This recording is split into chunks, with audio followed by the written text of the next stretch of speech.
Hello and welcome to Bible Study with Alice, and today we're on day 29, Proverbs 29 of our daily proverb reading. We're reading from the ESV translation, but you're more than welcome to join us from a different translation.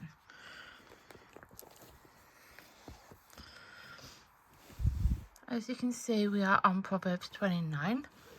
These videos are filmed in real time. Today's date is the 29th of April 25 and it's a Tuesday. You can find the previous 28 Proverbs in the playlist below.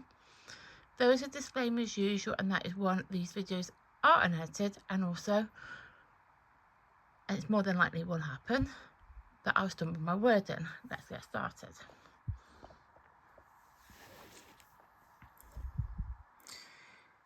He who is often reproved yet stiffens his neck will suddenly be broken beyond healing.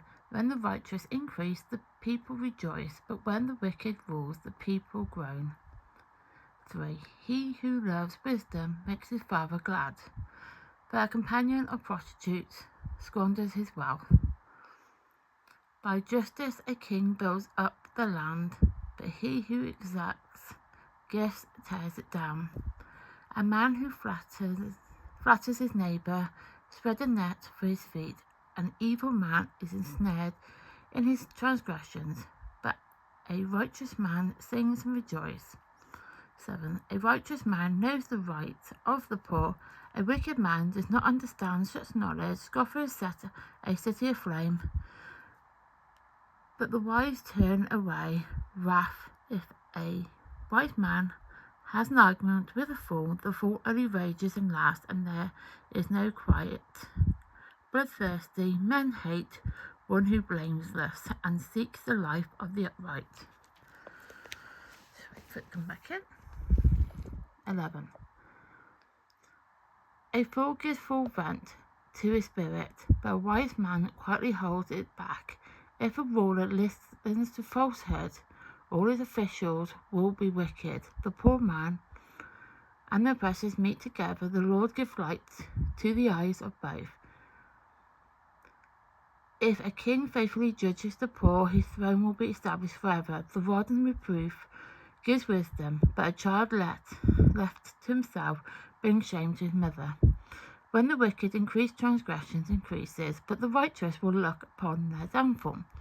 Discipline your son, and he will give you rest. He will give delight to your heart. Where there is no pathetic. That's what I was trying to say, pathetic. So 18. Where there is no pathetic vision, the people cast all restraint. But blessed is he who keeps the law. By mere words a servant is not disciplined, for though he understands, he will not respond. Do you see a man who is hasty in his words? There is more hope for a fool than for him. Whoever pampers his servant from childhood. Gosh, Alice. 21. Whoever pampers his servant from childhood will in the end find him his heir.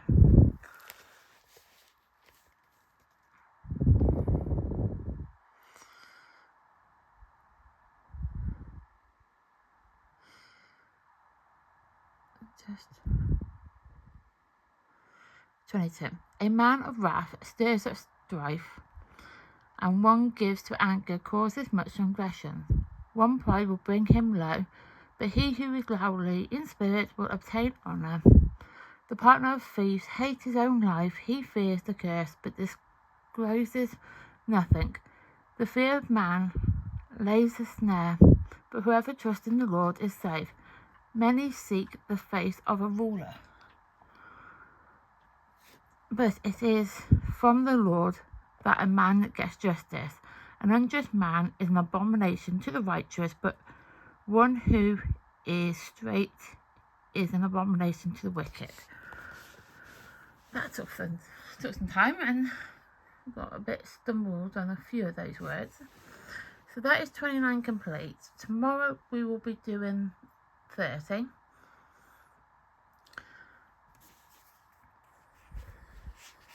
And we are actually going to the end. be Thursday the 1st of May, will be our last one. So Proverbs 29. So with the majority of the Proverbs, they are written by King Solomon.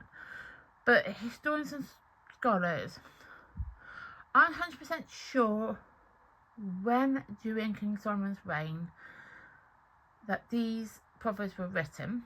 They could have been written during his reign, so it could have been the beginning, middle or end. Probably going to be like the middle part, I would assume, but we don't really know, to be honest. Nobody knows the exact point in King Solomon's reign that these Proverbs were written. Just that they were written, obviously, but we just don't know when. And his reign was during 970 to 931 BC. And Proverbs 29 talks about the importance of wisdom in leadership. So this is probably going to be a bit of a tricky one, because I would say to be a leader you need to have wisdom, but we know that's not exactly true.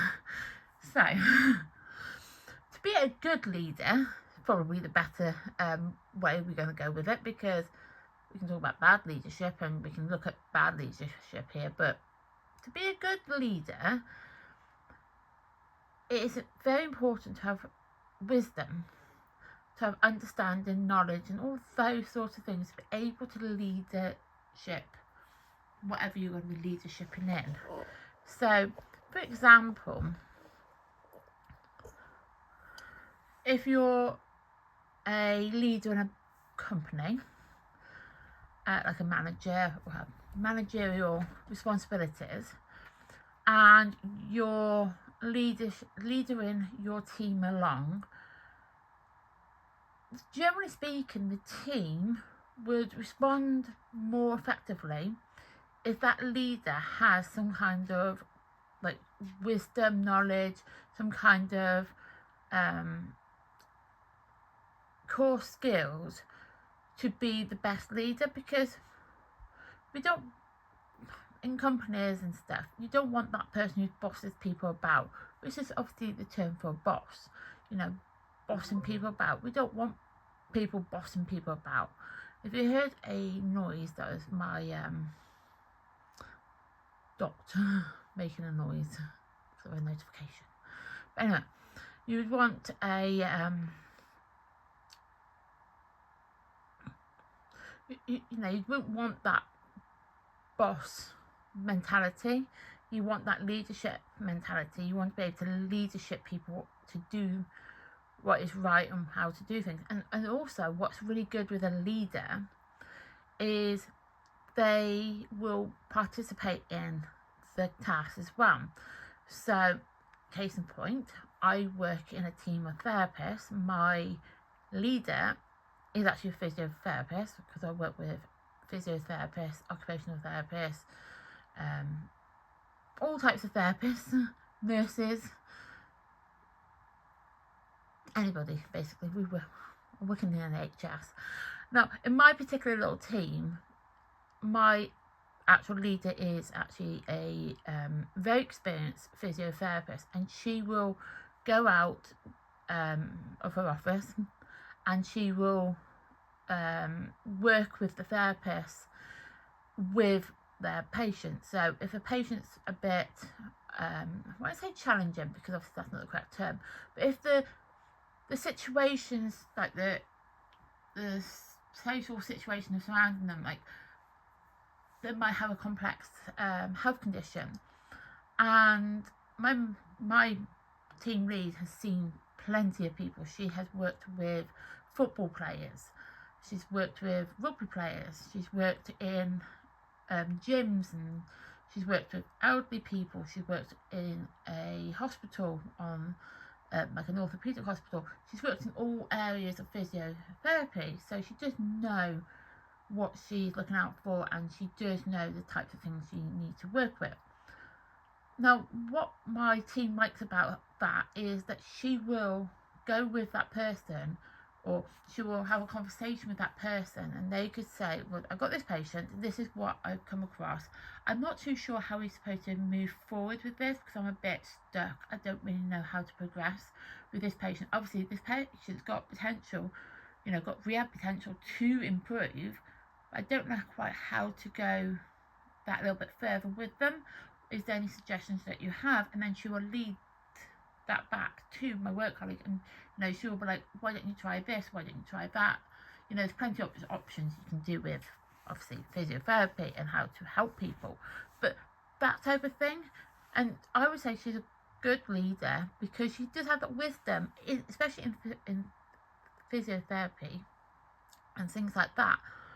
Now obviously that's like a current way we can look at it, but these proverbs were written by King Solomon, and they were written for obviously the purpose, or the original author. I mean, we can read these proverbs now and we can get so much wisdom from it in our own current life.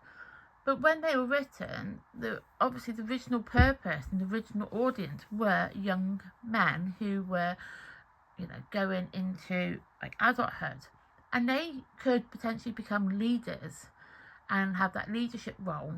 And to have that leadership role, they would need to have some wisdom, and these proverbs will give them that wisdom basically. And then it's obviously then says about justice for the poor. Obviously, we don't want poor people not to have any, we don't want poor people to be poor. We want people to have the basic means that they need to be able to live their life. We don't want anybody like living on the streets and having to use food banks, even though unfortunately that is what's going on in the world, that people are using food banks far more than they need to. And there are a lot of people, especially in the UK, can't comment on other countries, but in the UK there are so many people living on the streets. I don't live in Scotland, but I went to visit Scotland once about 9 years ago. I need to go back again actually, but yeah, I went to Scotland and I went to Edinburgh, and I remember being there for a week on a week holiday with my family, and I had never seen just how many people were living on the streets. Now, it was generally shocking. I'd never seen it. I mean, I don't live in a town where there's that many homeless people. There are homeless people, obviously, and there are people who do sit on the streets and claim that they're homeless, and they're probably not. But the genuine homelessness in the area that I live in, or the town that I go into for work, is not as bad as obviously places like Edinburgh or Glasgow, Manchester, Birmingham, Liverpool, Leeds, London, Cardiff, Belfast. It's not as bad as that, obviously, because obviously they're cities, and where the place I work in is actually a town. But it's still so shocking at how many people are actually homeless, and it's really, really sad. And it's just like, how can we help them to not be in that situation? And obviously there are charities that are there to give them that help and support. They are there to support these people, but we need to then kind of find that justice so they aren't struggling. Like, what can we, there's got to be more to help these people than what's meeting the eye. And obviously, case in point with these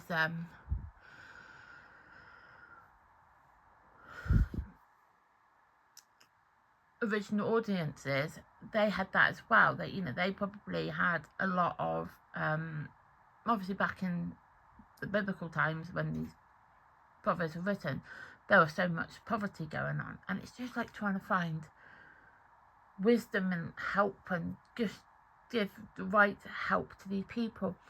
And obviously discipline and self-control. Self-control is always a big importance, because you do need to have self-control to have discipline, and to have discipline you need to have self-control. It's one of those that they fit together. To have discipline you need self-control, and self-control you need discipline. It fits with both basically on that one. So that is 29 complete. I'm going to write the day in. Oh gosh, my camera's going to fall. Day 29. It's the 29th of the 4th. We're so close to the end of April and the start of May. So my camera just seems to be a bit on a weird angle. So yeah, so thank you for watching. Please like my content, please subscribe to my channel, and please turn on the notification bell so you then get notified of content like this that gets uploaded to the channel. Thank you and goodbye.